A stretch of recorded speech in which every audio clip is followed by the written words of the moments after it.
would I sleep? What would I eat? What would I do when it stormed?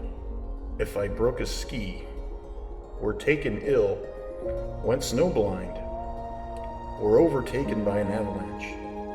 Mountaineer Orland Bartholomew was the first man to navigate the Sierra Nevada mountains during winter. From late December of 1928 through early April of 1929, he trekked from Lone Pine, California in the south to Yosemite in the north. He did it solo, with skis, snowshoes, and carrying a 68-pound backpack of food and supplies. In 1974, author Gene Rose captured the essence of this mountaineering adventure in his book, High Odyssey. This story lives on now in a new century through Orland's photos, diary entries, and writings, and the observations and memories of his son Phil Bartholomew. The Sierra Nevada is the dominant physical feature of California. One section, the High Sierra, rises above the rest in a network of peaks and spires, interspersed with deep canyons and alpine lakes. With altitudes over 14,000 feet, it is a high and often hostile country.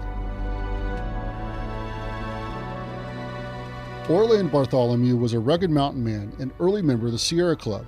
He lived and worked in the High Sierra for many years and knew this country well.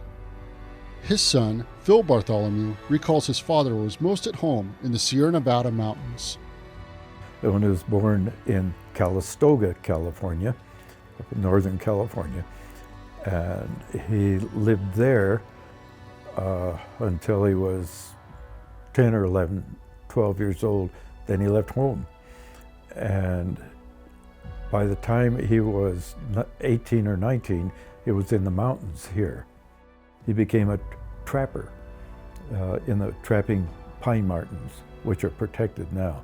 And I don't think, looking at his diaries, he didn't ever make any money trapping, but at least he was out in the mountains. Dad worked for the Edison Company in the early 1920s as a snow surveyor and a stream gauger.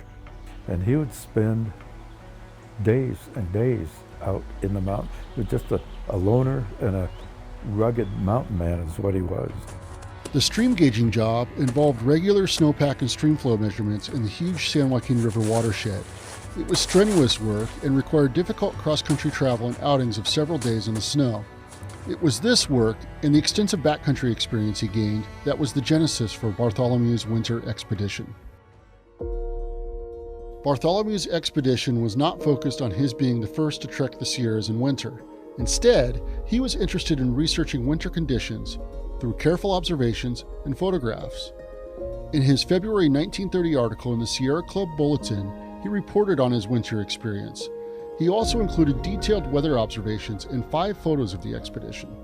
Photographic results were particularly gratifying. Though in its 15th year of service, the quarter-plate camera struggled gamely with wind, snow, and sundry mishaps. About 400 exposures were made and 350 printable records obtained. Well, he made the trip to take photographs of the trip, not to see if he could successfully make a winter-long trip, because, you know, if you're going to ski 300 miles in the middle of the winter over a previously untrampled location, well, you got to be pretty sure that you're going to make it okay. And so it wasn't a matter of survival. It was going to take pictures. Winter photography above timberline encounters many unsuspected difficulties. Sometimes the shutter adjustment freezes up and all the photographs must be taken at the same speed until it thaws out. And fingers uncovered for fine adjustments are soon numbed. Each exposure is a triumph. And if the Mountaineer has anything to be proud of, it is his printable film. I was impressed by all the photos he took because the manner in which he took them. When you're the first person in our high country up here in the winter taking pictures, every photo is, to me, is amazing. Bartholomew reasoned that the expedition would benefit by adding a second man. so he asked fellow stream gauger and close friend Ed Steen to be his partner. Steen was a superb mountaineer and highly capable on skis. He was familiar with the rigors and adversities of backcountry living. Preparations for the trip began in the summer of 1928. Arrangements were made with the San Joaquin Travel and Tourist Association of Fresno to sponsor the expedition. In return for the exclusive rights to the trip, this promotional organization would pay the two $1,000. The biggest challenge for the expedition would be the food supply. They decided on a series of food caches along the proposed route. Each cache contained 50 to 60 pounds of food, enough to last the two men for 2 weeks. Caches were stored in 30-gallon trash cans and secured high up in trees off the trail. Their plans called for 11 caches separated by distances of about 25 miles. The caches were designated by location. For example, in the southern region, there were the Langley, Whitney, Tyndall, and Kearsarge caches, named for nearby mountains or passes. Hauling the food and placing the caches required several months of backcountry trekking in the summer and fall of 1928. Bartholomew borrowed the two pack animals from close friend and packer Glenn Burns. 2 weeks in, they traded the mules for two horses, Bird and Midget, who were the key to hauling food and supplies deep into the backcountry of the Sierras. The trip combined hundreds of miles of trekking with ample opportunity for fishing and intimate observation of nature. At times the terrain was treacherous. Off at 8:15, then began what proved to be a very tedious climb to Shepherd Pass. The trail winds among age-old moraines, finally coming to the foot of the last very steep ascent to the pass. At the foot of this last pitch lays its toll, the bleaching bones of several animals who failed. During August and September, the two men worked their way northward, installing caches as they went. The combination of heavy loads and poor trails gradually caught up with their pack animals. Progress slowed to a crawl, and time was running out, as were supplies and money. At this point, the two split up. Bartholomew continued until mid-October, installing the last cache containing the largest amount of food. When Bartholomew and Steen returned in the fall, they found a letter from the San Joaquin Tourist Association. The board of directors had reconsidered their sponsorship of the trip and were withdrawing their financial support. Steen's earlier doubts, combined with this news, resulted in his withdrawing from the expedition. Bartholomew stoically accepted Steen's decision and set about planning for a solo expedition.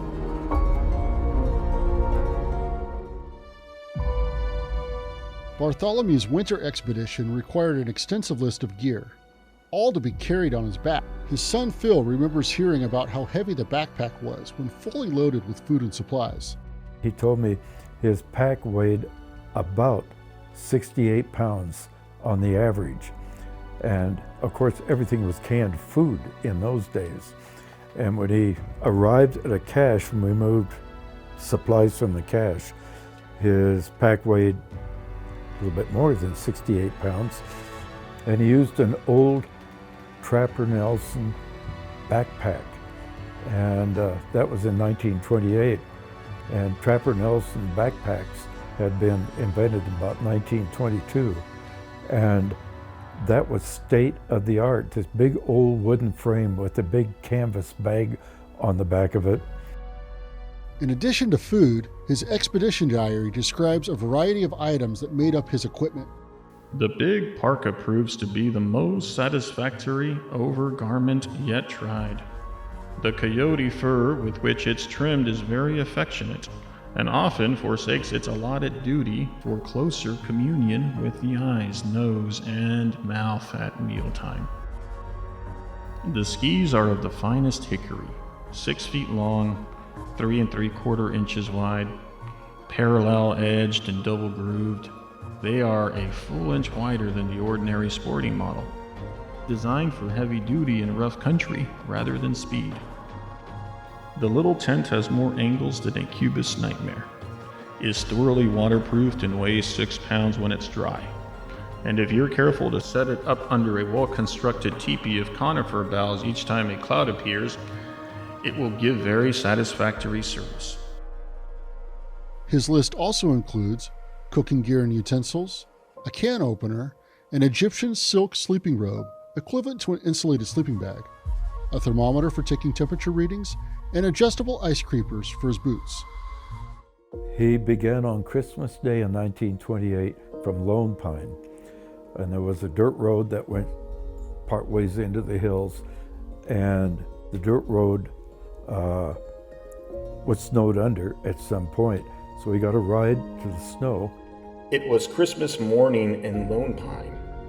A sympathetic young man agreed to deliver me and 80 pounds of duffel as far up Cottonwood Creek as his car could get a foothold. Before leaving, I called on Ranger Way. "What's the weather forecast?" I asked. "A general storm. You're going to hit a blizzard," he said. His scrutiny was speculative. "Well, I wish you lots of luck, but," and that but was eloquent. It spoke of a lifetime of experience with people who, through lack of experience or adequate equipment, have come to grief in the Sierra Nevada. According to Bartholomew's diary, the first week contained short notes of temperature readings, snow depths, and animal sightings. On January 2nd, he moved up Whitney Creek to timberline at an elevation of 11,100 feet. There, weather conditions changed dramatically. Wind rose early and is the worst I've ever seen. It takes great chunks of crusted snow and hurls them through the air for hundreds of feet. A week later, on January 10th, the weather calmed, and as Bartholomew matter-of-factly noted in his diary, he took the day off for recreation and climbed Whitney. His route that day started up the slope west of Mountaineer. The north side, not only before me, but far below, was too sheer to chance. Rather than retrace so much of the climb, it was continued up the chutes toward Mountaineer. It took 5 hours to get to the chutes and only gained 600 feet elevation. However, from here, it was merely 1 hour up the trail to the summit of Mount Whitney. Bartholomew was now the first man to climb Mount Whitney in midwinter. The late hour forbade the reward such an ascent deserves. Lastly, the camera was unlimbered, and the first few shots were with the self-timer, signing the register, reading the thermometer, and with the skis at the cairn, which marks the actual summit. The landscapes followed, at the end of which the camera was found to be focused at least 6 feet beyond infinity. But the thermometer registered 26 degrees Fahrenheit, and my fingers were too numb. After a parting shot at the little hut, equipment was packed and the dog trot begun down the mountain. Bartholomew moved his camp to a ranger cabin at Tyndall Creek. There he camped for several days, where he rested and made photographic forays into the surrounding area. These include Kern Ridge, a self-timer image of Bartholomew skiing along Tyndall Creek, and another self-timer image of Diamond Mesa and Junction Peak from the west slope of Mount Tyndall. On January 25th, Packed up and worked up over Kearsarge Pass. Quite a blizzard on the pass. even though Bartholomew experienced some treacherous weather during his trek, his description of the snowpack indicates levels were lower than normal, and strong winds blew away the snow completely in some places. Average depth of snow at Pinchot Pass, perhaps 1 foot. The warm temperatures also melted the snow and created dangerous areas of ice. Up to Mather Pass, where I spent about an hour taking photos. Reached lakes on Upper Palisade Creek in good time, but got mixed up in some icy cliffs just below and didn't reach Deer Meadow until nearly dark. Due to the hot weather and smooth cliffs, the snow is melting and forming sheets of ice. The warm afternoon sent it crashing down continuously. The danger was both real and imminent, and I am very tired this evening from the strain. By early March, Bartholomew encountered significant patches of bare ground that led him to use snowshoes whenever skiing was poor. But on March 22nd, blizzard conditions returned with snow and strong winds. His son Phil tells of a mishap that demonstrates his resourcefulness. He fell into the ice and snow in Fish Creek in Fresno County and couldn't get dry because he's wet and couldn't start a fire. So he took his frying pan, set up his tent, and got some twigs and built a fire inside his frying pan, and then moved outside and he could get the fire going. On March 24th, at his last cache near Devil's Postpile, Bartholomew found two men who had run out of food and emptied the cache. They agreed to share the remaining food with him, and he spent several days at their camp.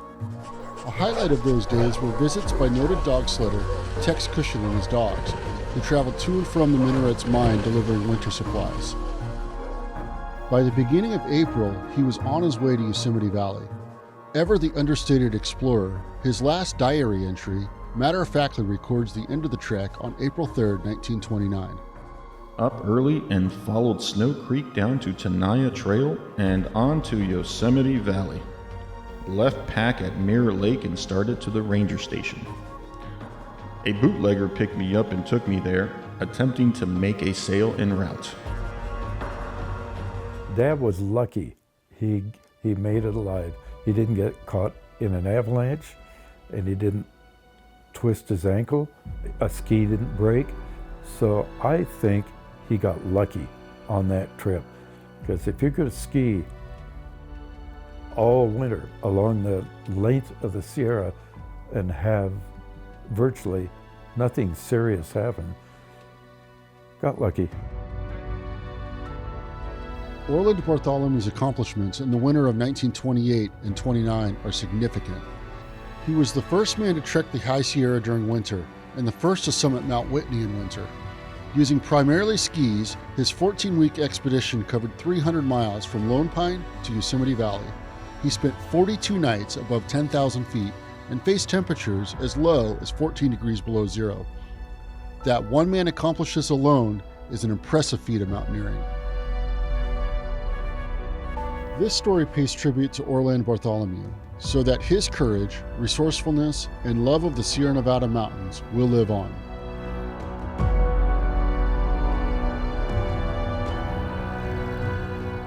Last leg.